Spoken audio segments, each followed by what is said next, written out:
સુસ્વાગત મિત્રો.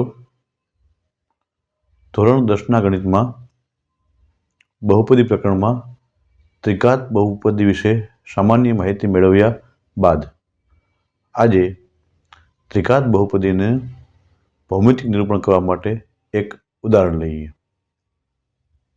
આજનો પ્રશ્ન છે, ત્રિઘાત બહુપદી p ઓફ x બરાબર x³ ઓછા 4x નું ભૌમિતિક નિરૂપણ કરો અને તેના શૂન્યોનો ભૌમિતિક અર્થ સ્પષ્ટ કરો. આપણે બહુપદી આપેલ છે x³ ઓછા 4x. આ બહુપદીનું આપણે ભૌમિતિક નિરૂપણ કરી તેના શૂન્યોનો ભૌમિતિક અર્થ સ્પષ્ટ કરવાનો છે. તો ચાલો શરૂ કરીએ. સૌપ્રથમ અહીં ત્રિઘાત બહુપદી p ઓફ x બરાબર x³ ઓછા 4x આપેલ છે.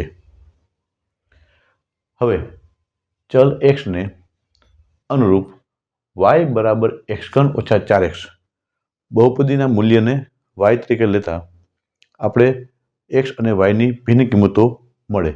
તો ચલ x ને અનુરૂપ y બરાબર x³ ઓછા 3x ના મૂલ્યો માટે આપણે કોષ્ટક બનાવીએ તો x બરાબર જો આપણે -2 લઈએ તો y મળશે 0. x બરાબર -1 લઈએ તો y મળશે 3. x બરાબર 0 લઈએ તો y મળશે 0. x બરાબર 1 લઈએ તો y મળશે -3. x બરાબર 2 લઈએ તો y મળશે 0. આ રીતે આપણે x અને yની ભિન્ન કિંમતો માટે કોષ્ટક પ્રાપ્ત થશે. હવે આ x અને yની કિંમતોને આલેખપત્ર પર નિરૂપિત કરીએ તો અહીં પ્રથમ મૂલ્ય છે -2 0. x છે -2 જ્યારે y છે 0 તો x -2 અને y 0 બિંદુ મળશે અહીંયા -2 0. બીજું બિંદુ છે -1 3. x છે -1 અને y છે 3 બિંદુ મળશે આપણે -1 3. આગળ બિંદુ છે 0 0. x 0 છે y 0 છે તો ઉગમ બિંદુ O ના આયામ થયા 0 0. ત્યારબાદ x છે 1 ત્યારે y છે -3 તો x 1 y -3 તો અહીંયા મળે છે x ઓછા 3. અને અંતિમ બિંદુ છે 2 0. x 2 છે y 0 છે. x 2 અને y 0 એવું બિંદુ મળે છે આપણે x અક્ષ ઉપર 2 0. આ રીતે બિંદુઓ આલેખપત્રો નિરૂપિત કરી આ મુજબ એનો વક્ર પ્રાપ્ત થાય છે. જે વક્ર x અક્ષને 3 ભિન્ન બિંદુઓ -2 0 0 0 અને 2 0 માં છેદે છે.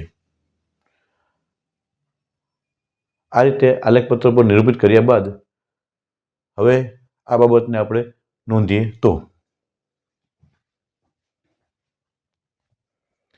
આપણે નોંધીએ કે આલેખ પરથી સ્પષ્ટ છે કે y બરાબર x³ ઓછા 4x નો આલેખ x અક્ષને બિંદુઓ -2 0 0 0 અને 2 0 માં છેદે છે.